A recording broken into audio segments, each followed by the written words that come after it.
Nderuar zoti prokuror i përgjithshëm, unë radh parë falenderoj për raportimin.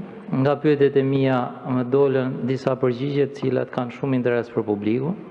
E para, në një vend ku shpopullimi ka arrit nivele shumë të larta, është rrit kriminaliteti me 30 deri në 32%, që është shumë skandaloze dhe këtë do ta dinë shqiptarët. Pra, ose kemi rritje të efikasitetit të organeve ligjzbatuese, ose kemi rritje të krimit për shkak të kësaj politike qeverisëse që po udhëheq vendi. E dyta, falenderoj që ke majti qëndrim shumë korrekt me integritet lartë profesional për mënyrën e hartimit kodit 3 penal.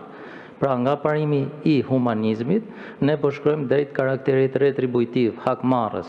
Pra, psikologjia e dhunës për të kapë çdo sektor, çdo klasë, çdo segment shoqërisë me qëllim që mbretërimi të jetë i qetë për gjatë kësaj kalvare gjatë dhimbjesh që po kalon shteti shqiptar edhe popullsia shqiptare me këtë lloj sistemi qeverisë. Dhe treta, më vjen mirë që edhe qëndrimi juaj në lidhje me kushtet e punës të magjistratëve shkon në koherencë me realitetin, me nevojat e magjistratëve. E vetmja pjesë që nuk dakordsohem është fakti që ne prokurorët shqiptarë nuk mund presin vitin 2030 derisa të plotësohen kushtet nga qeveria. Pra, nëse ne bëjmë një reformë, kjo reforma ka qëllim që shërbimi të shkojë në favor qytetarëve.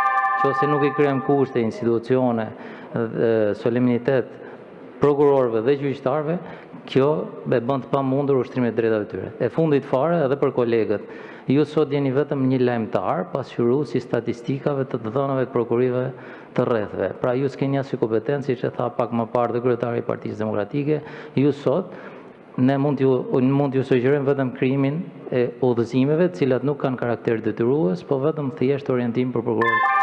Ky është baza ligjore, këto janë kompetencat që ju kemi dhënë. Të falenderoj edhe një herë, punë të marrë.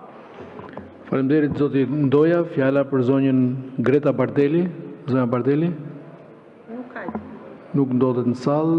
Fjala për zotin Erald Kapri. Nuk ndodhet në sallë.